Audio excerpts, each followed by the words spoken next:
Hi students, my name is Louise. I'm a tutor and I'm here to help you today with your research paper. So when you start a research paper, the most important thing to do at first is broad research.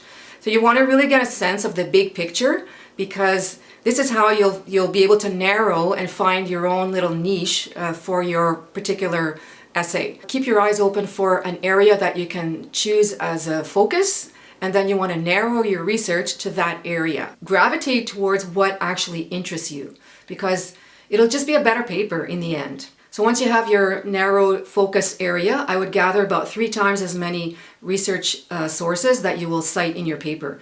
So if you need 5 sources, then look at 15 or 20, and then start reading them and see and try to find some ideas from inside those journal articles. Sometimes authors repeat things and you get ideas for your thesis, or there'll be a gap, something that's not being addressed. So that's what you want to look for. So for your thesis statement, you want to have an argument, right? It can't just be a fact. So if somebody could potentially disagree with you, then you know that you're on the right track. A thesis statement is an answer to a hypothetical question. So keep asking questions about what you're reading so that you can formulate a thesis statement. Look at some of the problems and what are the potential risks of those problems, and what is the possible outcome of that. And you can also look at the background, like what problems came out of that, and then what are the risks associated with that. Or what about new developments? What are the risks associated with that? And what could that lead to in the future? So you want to show a process that will explain your argument, why you think something is right or wrong or best or worst, or so keep thinking about how you can formulate your thesis statement. Once you have a thesis statement, I recommend going to see your professor. Bring all your research material with you, show your thesis statement. Most professors will be happy to help you, happy to let you know if you're on the right track. Once you do have your thesis statement, now it's time to prepare your outline. So what's in your outline? Well, you'll have your thesis statement, of course, and then you'll have the main ideas for each body paragraph, along with the supporting ideas in these paragraphs, and the citations that you will put from your sources. Now you want to read your journal articles and start color coding the potential citations for each section of your paper. If you color code like this, and then you'll have a list of potential citations. Of course, you won't use them all in your paper, but you'll have a wide selection, and then you choose the best ones for each section, and then you'll be able to confirm which sources you will actually cite in your paper. So once you have your outline and you have your citations all lined up for your body paragraphs, now you're ready to start writing. So this is a really exciting time when you're starting to write. Okay, maybe it's not exciting, but anyway, the whole research process and planning your outline, it's half the time. So once you're ready to write, then pat on the back, right? It's a big process. Let's look at the structure here. As you can see, the lines at the introduction and conclusion paragraphs go outward, and that's because the information in these paragraphs is more flexible. The body paragraphs, though, once you decide on what you're going to discuss in each paragraph, you've got to stick to those points. So there's one main idea per body paragraph. And don't forget that you can break up these body sections in different paragraphs, right? So you don't have to have just one paragraph for the first point. Break it up, because you don't really want to have very long paragraphs that span more than a page in length. So it's okay to have different paragraphs. Just make sure you have a topic sentence for each body paragraph, and tell the reader what's in the paragraph, right? The topic sentence is like a little mini thesis of what's inside the paragraph. It's one main idea, right, per paragraph. And then inside your body paragraphs, you're going to have your different points in ascending order of importance, and you will have your citations in there as well. So with each point in the body paragraphs, you'll follow a 3-step process. Introduce the point with your own words, and then bring in your evidence, which is a quotation, or you'll paraphrase the information. And then you analyze how the evidence proves your initial point. So it's important to take the time to really analyze. That will be longer than the first 2 parts, because this is where your reasoning comes in, right? This is where you're proving your argument, and your professor will will look at these sections more closely. So take the time to really explain things clearly so that if you understand it, and when you're writing it and then reading it after that, then your professor will understand it as well. So it's really important to get that analysis section clear for each point.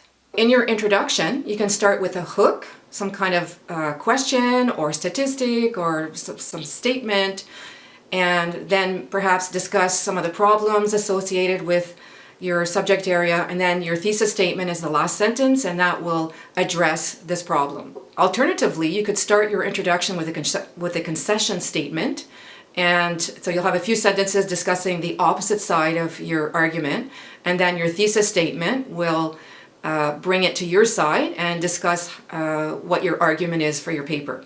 In your conclusion paragraph, you're going to repeat your thesis statement in a different way, and then you can discuss why this topic is important and perhaps what future research could address. Alternatively, you could point to the limitations of your paper. Teachers love that one. And then discuss how future research could address the things that you have not discussed in your paper. You may be required to write a concession paragraph.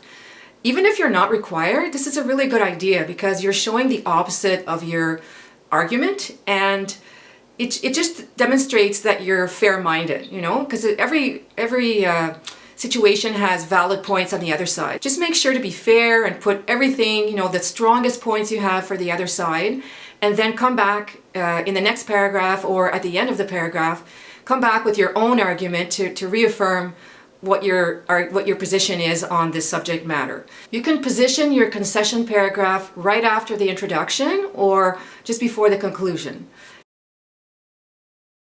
So how do you start writing? Well, I don't recommend starting with your introduction. Start with your body paragraphs first because this is where the main information is. So once you have those paragraphs done, it'll be much easier to write your introduction and conclusion paragraph. So you don't need to write, the first sentence of the introduction to start. When you're putting your quotations in your essay, make sure that you don't put them in directly after a period. So you have to set up a quotation.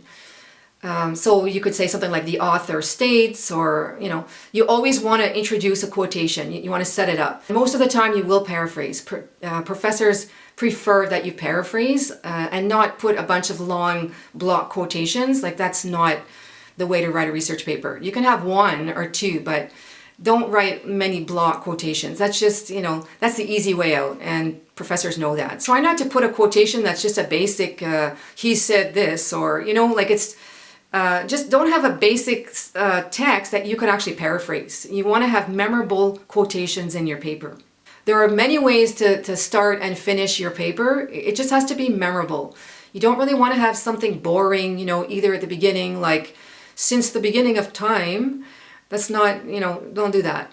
I mean, this is, you want to start strong and finish strong. So the way to do that, though, is to start writing your paper in the middle, right? And then you'll have all these ideas and all the main information, and then you'll have more ideas for your introduction and your conclusion paragraphs. That's how you write a good beginning and ending to your paper.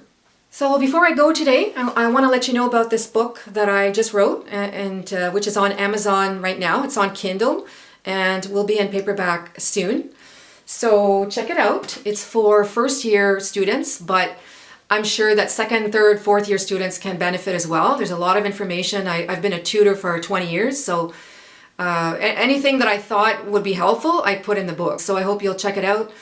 It's not too much. It's, I think, $9.99 on Amazon Kindle.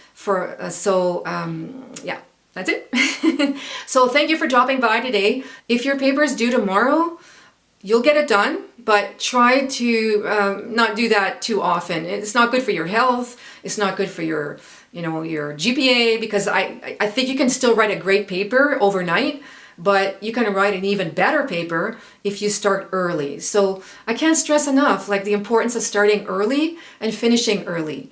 If you start early, then you're always thinking about it. You can start doing your research, have a schedule every day, and then you finish early. You finish a few days before it's due. You have time to set it aside and come back to it.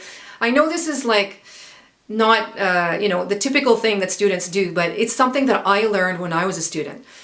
You know, because I didn't like not being able to sleep, right? So try to discipline yourself. This is key, right? If you can discipline yourself and do it when you don't have to, then you'll always have a choice and you'll always have your freedom. So this is why it's so important to start things early and to be organized, you know, and to, even if you don't have to, you just do it.